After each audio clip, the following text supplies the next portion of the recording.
শুভ সকাল বন্ধুরা, তোমরা কেমন আছো? আশা করি তোমরা সবাই ভালো আছো। আর আমিও মোটামুটি ভালো আছি। যে যেখান থেকে আমার ব্লগটা তোমরা দেখছো তাদেরকে জানাই অনেক অনেক ভালোবাসা। তা আজকে সকাল থেকেই ব্লগটা স্টার্ট করলাম। ঘড়িতে বাজে এখন 8:30 মতন বাজে। তো উঠেছি কিছুক্ষণ আগে, উঠে ফ্রেশ হয়ে কিছু কাজ ছিল সেগুলো সারলাম। সেরে ঠেরে একদম বাসি জামাকাপড় ছেড়ে নিচে মানে উপরে এলাম আর কি, কাজগুলো সেরে। আর এসে দেখলাম ছেলেও ঘুম থেকে উঠে পড়েছে, তাই ভাবলাম একেবারে বাসি বিছনাটা একটু ঝেড়ে টেনে তুলে তারপরে একবারে নিচে যাই। আর তোমাদের দাদাভাইও কিন্তু বাজারে চলে গেছে। তো বাজার থেকে আসার আগেই আমি চাটাগুলো একটু করে নেব। তো আপাতত বিছনাটা ঝেড়ে চলে যাব। যদি পারি তো বেলায় বিছনা তুলবো, আবার নাও তুলতে পারি, কোনো ঠিক নেই, কারণ চাদরটা একদম নোংরা হয়নি, পরিষ্কারই আছে। তো ওদিকে বাসি বিছনা তুললাম। আর রোজকার মতন তো এখন একটু সকালবেলা করে একটু স্কিন কেয়ার করি। সকালবেলা উঠে আগে ফেস ওয়াশ দিয়ে আমি মুখ ধুই, প্রতিদিনই এখন মুখটা ধুয়ে রাত্রিবেলাতে একটু মুখে ক্রিম লাগাই। ক্রিম বলতে কি বলো তো, ওই ভিটামিন ক্যাপসুল আর পতঞ্জলি জেল একসাথে মিক্সড করে মুখে লাগাই। তো সেই জন্য মুখটা একদম আঠা হয়ে থাকে।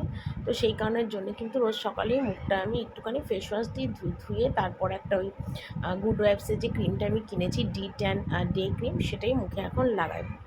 তো একটু স্কিন কেয়ার করব, তো সেই কারণের জন্যে একটু দেরি হয়। মানে সত্যি কথা বলতে কি, এই কাজ করে না নিজের কোনো যত্নই করতে পারি না, নিজের শরীরেরও কোনো যত্ন করতে পারি না, আর স্কিনেরও কোনো যত্ন করতে পারি না। সত্যি মুখে যেন মনে হয় একটু ট্যান পড়ে গেছে, কালচেটে ভাব। তো সেই জন্যই কিন্তু এই ক্রিমটা আমি কিনেছিলাম, মা থাকতেই কিন্তু ক্রিমটা কিনেছিলাম। তো সেটাই দেখো একটু মুখে লাগিয়ে নিচ্ছি, কারণ এখনই যাব আবার রান্না বান্নায় গ্যাসের কাছে, গরমে আরও মুখে ট্যান পড়বে। তো সেই কারণের জন্যই কিন্তু ক্রিমটা রোজ সকালবেলাতে একদম ফ্রেশ হয়ে মুখে লাগাই, যাতে মুখটা একটুখানি চকচকা হয়, গ্লোয়িং হয়, ট্যানটা যেন না পড়ে, সেই কারণের জন্য। ঠিক আছে, তো এদিকে দেখো মুখে একটু ক্রিম ঠিম লাগিয়ে সোজা যাবো নিচে। আর নিচে গিয়ে আগে চা বসাবো। এই করতেই তোমাদের দাদাভাইও হয়তো চলে আসবে। আর আমার সকালবেলা একটু দেরি হয় সমস্ত কাজকর্ম সারতে। কোনো দিন সকাল সকাল নিজের কাজগুলো সেরে নিই, আবার কোনো দিন কিন্তু সকালে সেই কাজগুলো হয়ও না, কোনো ঠিক নেই। অবস্থা বুঝে ব্যবস্থা। তবে আজকে সকালবেলা উঠে অনেকগুলো কাজ করেছি, সেগুলো তোমাদের আমি পরে বলছি। আপাতত এখন মুখ টুকগুলো একটু ক্রিম লাগিয়ে নিই। আর ছেলেও নিচে চলে গেছে, সবার লাস্ট আমি যাব। প্রচণ্ড গরম পড়েছে, যার জন্য কিন্তু এই নাইটিটাই পরলাম, অন্য কোনো ড্রেস পরে ব্লগ করলাম না। এইমাত্র চাটা খেয়ে উঠলাম, চাটা খেয়ে উঠে ভাত বসালাম। আর টুকটাক বাসন ছিল সেগুলো মাজলাম। আর আজকে সকালবেলা থেকে একদম অনেকটা সকালে উঠেছি, কিন্তু আজকে অনেকটা সকাল থেকে তোমাদের সাথে ব্লগটা স্টার্ট করিনি। ফার্স্ট সকালে উঠেছি, উঠে পাম্পের জল ভরেছি। ঠিক আছে, পাম্পের জল ভরে এঁঠো কাটা বাসন ছিল সিঁড়িতে, সেগুলো নামালাম, নামিয়ে সিঁড়িগুলো মুছলাম। তারপরে রাত্রে কালকে বাসন মাজনি, কালকে রাত্রে একটু শরীরটা খারাপ ছিল, ওই জন্য রাত্রিবেলা কাল বাসন মাজতে পারিনি। অনেকগুলো বাসন ছিল, এক ঝুড়ির মতো, সেই বাসনগুলো সমস্ত মাজলাম। তারপর রান্নাঘর ধোয়ালাম, তারপরে চৌকাঠ ধোয়ালাম, মেন দরজার চৌকাঠ ধোয়ালাম, ডাস্টবিন বালতি ফেলে ডাস্টবিন বালতি তুলাম। তারপর সকালে টুকটাক 5-6টার মতন জামা কাপড় ছিল আমার আর ছেলে, সেগুলো কেচে মেলে দিলাম। মেলে ঢেলে দিয়ে তারপরে একদম ফ্রেশ হয়ে মানে একটা বাসন ছেড়ে তারপর তোমাদের সাথে আজকে ভিডিওটা কিন্তু আমি স্টার্ট করেছি। ঠিক আছে, আর এখন ভাত বসিয়েছি, ভাতটা হয়ে যাবে। আর কি মাছটা চেনেছে তোমাদের দেখাচ্ছি, কারণ যে কোনো সবজি বাজার করেনি, ঘরেই লাউ ছিল, ওটাই হবে আর কি। ঠিক আছে, চলো তোমাদের একবার একটু দেখিয়ে দিই। তো এখানে দেখো তোমাদের দাদাভাই বাজার থেকে নিয়ে এসে কাতলা মাছ, নিয়ে এসে মাছের মাথা, আর নিয়ে এসে তেলটা যদিও তোমাদের দাদাভাই নিজের জন্য এনেছে, কারণ ও বললো আমি ভাত দিয়ে তেল ভাজা দিয়ে ভাত খেয়ে যাব। আর এদিকে মাছের ঝোল করব। তো সেই কারণের জন্য দেখো মাছের আলুটাও কেটে নিয়েছি, মানে মাছের ঝোলটা আগে করব, সেই জন্য মাছের ঝোলে আলুটা কেটে নিয়েছি। আর মাছটাও গরম জলে ধুয়ে নিয়েছি। তো অনেক দিন ধরেই না বড়ি আলু ধনেপাতা দিয়ে না মাছের ঝোল করি না, তো আজকে না ভীষণ বড়ি আলু দিয়ে পাতলা মাছের ঝোল খাওয়ার ইচ্ছা হয়েছে। তো সেই জন্যই দেখো এখানে জিরে গুঁড়ো, ধনে গুঁড়ো, টমেটো, ধনেপাতা, বড়ি দিয়ে দেখো একদম পাতলা করে একটা মাছের ঝোল করছি। আর যেটা শীতকালেই বেশিরভাগ সবাই করে খায়, তা আমি সেটা গরমকালে করছি, কারণ একঘেয়ে না ওই আদা দিয়ে বা প্লেন জিরে ধনে গুঁড়ো দিয়ে না মাছের ঝোল খেতে আর একদম ভালো লাগছে না। সর্ষে পোস্ত বাটা সব রকম ঘুরিয়ে ফিরিয়ে করেই ফেলেছি, ভালো লাগছে না। তো ভাবলাম চলো আজকে একটু অন্যরকমভাবেই মাছের ঝোলটা করি। আর এই মাছের ঝোলটা আমাদের বাড়িতে সবাই ভীষণ ভালোবাসে খেতে। তো ঠিক সেইভাবেই করলাম। আর মাছের মাথা যেটা এনেছে সেটা তো করবো লাউ ঘন্টের জন্য। তো মাছের মাথাটা এখনও ভাজিনি, মাছের ঝোলটা হলে তারপরে কিন্তু লাউ ঘন্টটা কাটবো, কেটে মাছ ভেজে বসিয়ে দেবো। তাহলে আমার রান্না কমপ্লিট। ওদিকে ভাত ডাল তো হয়েই গেছে, আর মাছের ঝোলটা দেখো ফুটবে ভালো করে, তারপর কিন্তু নামিয়ে দেবো। আর মাছের ঝোলটা সত্যি আজকে দারুণ খেতে হয়েছিল। যেহেতু পরে ভয়েস দিচ্ছি সেই জন্যই কথাটা বলতে পারলাম। তো মাছের ঝোলটা আমার হয়ে গেল।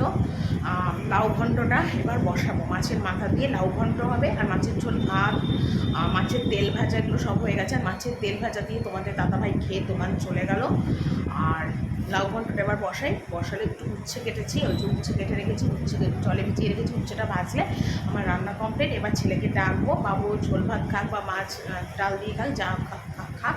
আর ডাল সিদ্ধ করেছি, ঠিক আছে, অল্প করে ডাল সিদ্ধ করেছি। ঠিক আছে, একবারে করে নিই রান্নাটা, তারপর তোমাদের একবার দেখিয়ে দেবো। তো এখানে দেখো রান্নাবান্না কিন্তু আমার কমপ্লিট বলতে লাউ ঘন্টটা হচ্ছে। আবার লাউ ঘন্টটা হতে হতে আবার গ্যাস শেষ হয়ে গেছিলো, আবার গ্যাসটা আমি লাগালাম, লাগিয়ে আবার লাউ ঘন্টটা কমিয়ে ঢাকা দিয়ে এলাম। তো ভাবলাম সকালবেলায় যে বাসন কোসনগুলো মেজেছি ওগুলো এবার গোছাতে হবে। তো সেগুলোই দেখো এখন বাসনগুলো এখন গুছোচ্ছি। আর সত্যি কথা বলতে কি বলো তো, আমি তো দেখো যতটা পারি সবসময় ব্লগটা ভালোভাবে করার চেষ্টা করি। আজ হয়তো আমার ব্লগটা কারোর চোখে সেভাবে পড়ছে না, কিন্তু একদিন না একদিন আমার এই ব্লগ সবার চোখে পড়বে। মানে আমার রিলেটিভ বলো, ফ্যামিলির লোক বলো, পড়বে। তো তারা হয়তো আমার সম্বন্ধে অনেক মন্তব্য করবে, বা তারা হয়তো এটা বলবে যে আমি কেন তাদের জানাইনি, বলিনি, এটাই। কিন্তু একটা কথা জানো তো, লোক মুখে জয় আর লোক মুখে ক্ষয়। মানে লোকের নজর খুব খারাপ। মানে আমি বলবো নিজেদের মানুষের নজর বেশি খারাপ হয়। আর তার কারণেই কিন্তু আমি কাউকে বলাটা প্রয়োজন মনে করি না। আমার ভালো যদি কেউ চাইতো, আমার সাথে যদি কেউ হিংসা না করতো, তাহলে নিশ্চয়ই আমি সব্বাইকে বলতাম। আর তাছাড়া আমার এই ব্লগ করাটা যদি কেউ সাপোর্ট করতো, তাহলে আমি নিশ্চয়ই তাদেরকে বলতাম। কিন্তু আমি যখন ব্লগ স্টার্ট করেছিলাম তখন অনেকেই অনেক রকম মন্তব্য করেছে, সে ঘরের লোক বলো আর যারাই বলো, অনেক মন্তব্য করেছে। তো সেই জন্য রাগে দুঃখে অভিমানে আমি কিন্তু আর কারোর কাছে এখন শেয়ার করি না আমার ব্লগের সময়। আমি চাই আমি সবার কাছে আরও ভালোবাসা পেয়ে আরও অনেক উঁচুতে উঠি, তারপর যেন তারা আমার এই ব্লগের সম্বন্ধে জানতে পারে। অবশ্য যদি এখনও জানে আমার কোনো অসুবিধা নেই, কেন আমি কোনো খারাপ কাজ করছি না, আমি ভালো কাজ করে দুটো পয়সা রোজগারের মানে মনের ইচ্ছা করছি আর কি। তো আমি নিশ্চয়ই অন্যায় ভুল বা পাপ কাজ কিছু করছি না যে আমি সবাইকে ভয় পাবো। কিন্তু যেহেতু আমাকে কেউ সাপোর্ট করলো না, সেই কারণের জন্য আমি কাউকে আমার এই ব্যক্তিগত লাইফটা, ব্যক্তিগত ভিডিও করা, ব্লগ করা, এটা আমি কাউকে জানাতে চাই না। তবে হ্যাঁ, যে যত আমার সময় খারাপ বলবে, খারাপ হবে চাইবে, আমি মনে করি তত আমার সময় ভালো হবে, এটাই আমি মনে করি। তো এখানে আমি রান্না করেছি দেখো, ভাত, মাছ ভাজা রাখা রয়েছে, মাছের মাথা দিয়ে দেখো লাউ ঘন্ট করেছি, ধনেপাতা, আলু, বড়ি দিয়ে মাছের ঝোল করেছি পাতলা। এটার মধ্যে আছে দেখো ডাল সিদ্ধ আর উচ্ছে ভাজা। ঠিক আছে, এই হলো আজকের আমার রান্না। তো উপরে এলাম, আর এসে এখন বিছনাটা বলতে কি চাদর কিন্তু চেঞ্জ করব না, চাদরটা একটু ভালো করে ঝাড়বো, ঝেড়ে কিন্তু চাদরটা পাতবো। আর চাদরটা ঝাড়তাম না, একটা কারণেই ঝাড়লাম, কেননা পর্দাগুলো আজকে লাগালাম, ওপরের কালভার্টের পর্দাগুলো পাতলাম, তো একটু ধুলো ধুলো হয়েছে মনে হচ্ছে, তো ওরমভাবে শোয়া টোয়া যাবে না। তো সেই জন্য ভাবলাম যে না, চাদরটা একটু তুলে ঝেড়ে নিই, ঝেড়ে এই চাদরটাই পেতে দিই। আর এত কাছাকাছি চাপ বেড়ে গেছে যে আমি সত্যি আর পারছি না, গা হাত পায়ে এত যন্ত্রণা, এত ব্যথা, মানে কি বলবো তোমাদের কাছে, আর মানে বলে বোঝাতে পারবো না। একসাথে বাসন মাজা, ঘর মোছা, কাপড় কাচা, রান্না, সংসারের সমস্ত কাজ করতে করতে আমি যেন আর পারছি না, আমার শরীরটা যেন ভীষণ খারাপ, দুর্বল লাগছে। তো সেই জন্য আমি ঝেড়ে ঝুড়েই চাদরটা পেতে দিই, আজকে আর পাল্টাবো না। আর যেটা তোমাদের বলছিলাম, সত্যি আমি মনে করি আমার সাথে যে যত হিংসা করবে তত আমার উন্নতি হবে, আর যে যত আমার খারাপ চাইবে তত আমার ভালো হবে। তাদের খারাপটাই যেন আমার কাছে আশীর্বাদ হিসেবে লাগবে, এটাই আমি মনে করি। আর একদিন না একদিন যখন জানবে, বুঝবে, আমি তাদের একটা কথাই বলবো, যে তোমরা আমাকে কোনোদিন আমার ব্লগ করা নিয়ে সাপোর্ট করোনি, মানে পাশে দাঁড়াওনি, সবার ফ্যামিলির পাশে দাঁড়ায়, সাপোর্ট করে। আজ আমার পাশে তোমরা দাঁড়াওনি, আজ আমি এতটা উপরে উঠেছি, আজ তোমরা আমার সম্বন্ধে কোনো মন্তব্য করতে পারো না। এটা আমি বলবো, এটা আমি মনে মনে ভেবেই রেখেছি। না, ফ্যামিলির লোকরাই কিন্তু সবথেকে বেশি সাপোর্ট করে। তবে বাইরের লোক তো নানান রকম কথা মন্তব্য বলতেই পারে, কিন্তু ঘরের লোক সাপোর্ট করবে। আমাকে কিন্তু কেউ সাপোর্ট করো না। এই পথ চলা ইউটিউবে সম্পূর্ণভাবে আমার একার ব্যক্তিগত ডিসিশন আমি মনে করি। মানে কেউ আমার পাশে সাথে ছিল না, আজও নেই। তো প্রথম অনেক কষ্ট হতো, মনে হতো সবাই যদি একটু আমায় সাপোর্ট করতো, ভালোবাসতো, তাহলে কত ভালো হতো। কিন্তু কেউ তো সাপোর্ট করলো না, ভালোবাসলো না। তাই এখন মনটাকে অনেক শক্ত করে নিয়েছি। এখন আমি লড়াইটা একা লড়ছি, আমি একা চলছি। এটাই আমার কাছে অনেক। ভগবান শুধু আমার পাশে থাকুক, আর তোমরা আমার সাথে থেকো, আর মা বাবার আশীর্বাদ, ব্যাস। আর আমার কিচ্ছু লাগবে না। আমি ঠিক ভগবান আমাকে এগিয়ে নিয়ে যাবে, এটাই আমি শুধু মানে ভগবানের কাছে প্রার্থনা করি। হয়তো ভগবান হয়তো আমাকে অনেক কিছু দেয়নি, যেটুকুনি দিয়েছে বা দেবে সেটুকুনি আমার কাছে অনেক। আর ওইটুকুনি নিয়ে আমি শান্তি সুখে থাকতে চাই। আমি বেশি লোভ করি না, বেশি পয়সার লোভ করি না। যেইটুকুনি দরকার বেঁচে থাকার জন্য, ভালো থাকার জন্য আমাকে ভগবান সেইটুকুনি দিক, তাতেই আমি খুশি।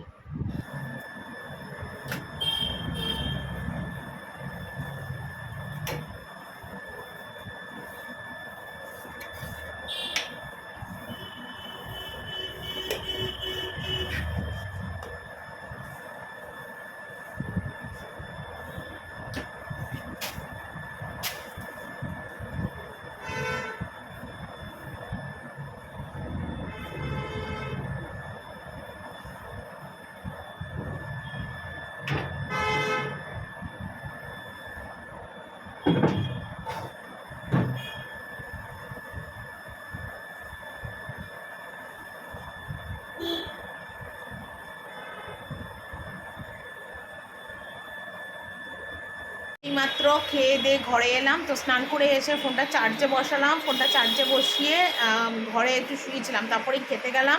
খেয়ে ছেলের জন্য চাউমিন করে নিয়ে এলাম। ছেলে চাউমিন খেলো, সব রকম সবজি দিয়ে পেঁয়াজ দিয়ে চাউমিন করে দিয়েছিলাম, তো সেটা খেলো। খাওয়া দাওয়ার পরেই আমি ওকে পড়তে বসালাম। এই যে বাবু এখন পড়তে বসেছে, ওই ঠই দিয়ে একদম বাবুকে এখন পড়তে বসিয়ে দিয়েছি। হ্যাঁ, বাবু এখন লেখালেখি করছে, নামতা লিখতে দিয়েছি। লেট লেট নামতা লেখ, এক এক খেয়ে নামতা লেখ, পুরোটা লেখ, এক এক খেয়ে নামতা লেখ। এই যে নামতা দিয়েছি। হ্যাঁ, 2 একে 2, 3 একে 3, নামতা লেখ একদম টানা লেখ। তো ওই নামতা লিখতে দিয়েছি, তো লিখে টিকে পড়ানো হয়ে গেলে তারপর যাবো চা করতে।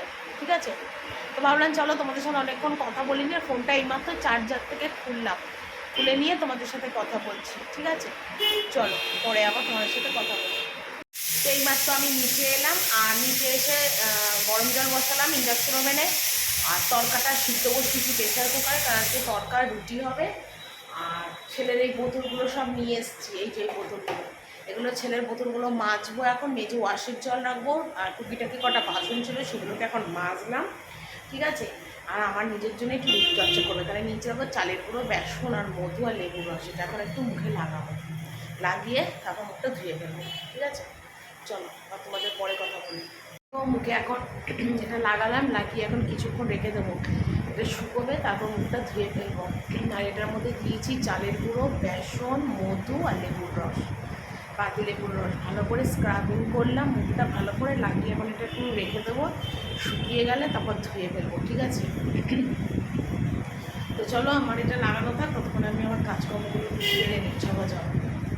তো এইমাত্র খেয়ে দিয়ে ঘরে এলাম, আর রুটি করলাম, তরকা করলাম, সব করলাম, করে এলাম। এসে ভীষণ গরম লেগে গেছিলো, তো সেই জন্য এসে নাইটিটা চেঞ্জ করে গা ধুলাম। ঠিক আছে, নাইটি চেঞ্জ করলাম, গা ধুলাম, ধুয়ে খেলাম, খেয়ে বিছনা রেডি করলাম। তো এবার ইচ্ছা আছে কটা কমেডি ভিডিও করবো, শর্ট ভিডিও আর কি, কমেডি করবো। এখন ছাড়া তো টাইম হবে না, করবো। করে নিয়ে তারপর শুতে প্রায় 12:30টা বেজে যাবে, 1টা। ঠিক আছে, তারপর ভিডিও এডিটিং করবো, এইসব টুকটাক করবো। তো চলো আজকের ভিডিওটা এখানেই শেষ করছি, কালকে একটা নতুন ব্লগ নিয়ে চলে আসবো। Tata, good night.